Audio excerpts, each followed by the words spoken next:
Les contractions statiques du deltoïde sont recommandées dans un grand nombre de rééducations de l'épaule. Nous allons voir le cas d'une personne qui présentait une épaule douloureuse avec atteinte de la coiffe des rotateurs. Grâce à un travail systématique du deltoïde, elle a pu échapper à la chirurgie.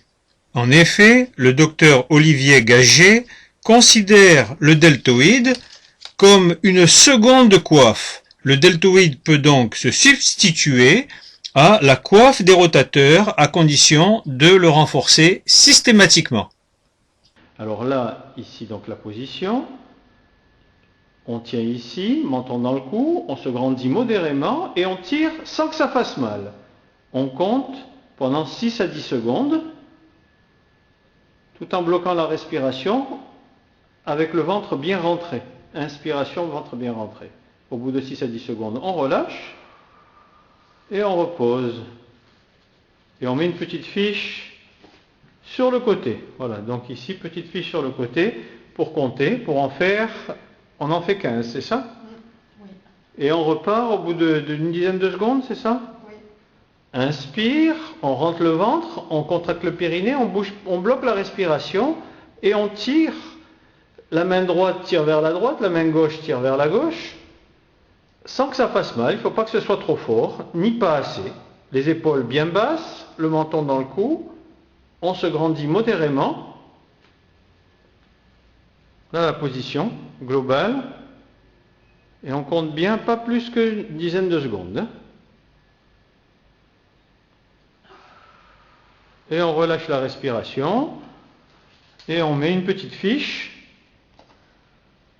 par terre pour comptabiliser, ça évite de compter, donc parce qu'il faut en faire une quinzaine. Ce qui compte, c'est l'alternance de contraction et de relâchement. Ça fait comme une espèce de gymnastique vasculaire, un renforcement musculaire. En même temps, il y a l'autograndissement parce qu'on s'occupe du cou. Toutes les pathologies de l'épaule, il y a souvent un retentissement au niveau du cou. Donc voilà, on met tantôt une main par-dessus, tantôt l'autre main par-dessus, et on tire dans cette position-là, très bien. La main droite vers la droite, la main gauche vers la gauche. Autorésistance. C'est pas compliqué, mais il faut le faire bien méthodiquement et régulièrement.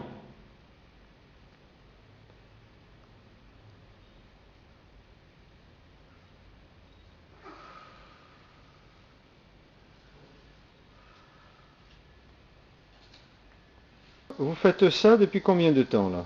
Ça fait 1 mois et demi. 1 mois et demi, et donc les douleurs, il n'y a plus de douleurs. Inspirez, rentrez le ventre, on se grandit, on bouge plus comme une statue tout en tirant les mains, une vers la droite et l'autre vers la gauche. Hein? On reste à peu près 10 secondes, c'est ça? Oui. En apnée, et après on se relâche, on se repose autant de temps que possible. Alors en le faisant combien de fois? 15 fois. 15 fois, refaites-le une fois, qu'on le revoie. À plat sur le lit, dans cette position-là. En se grandissant, allongement de nuque avec rentrée de menton et appui du crâne. Et on tient dans cette position pendant une dizaine de secondes environ, en apnée, en rentrant le ventre. Inspire, rentre le ventre, contracte le périnée. Et on relâche après, on se repose. Autre possibilité, on peut effectuer les contractions statiques en position assise. Mais généralement, la position couchée est plus efficace. Il y a pourtant certains patients qui préfèrent le faire en position assise. Alors on va vous montrer la technique. En position assise sur une chaise sans accoudoir. Donc on se grandit, c'est ça, menton dans le cou. On écarte légèrement les coudes. Et on reste 6 secondes, les épaules bien basses. On ne monte pas les épaules, mais par contre on monte le sommet du crâne vers le ciel. On se grandit, on reste en 6 secondes. Avec les poings fermés, les doigts appuient dans la paume de la main.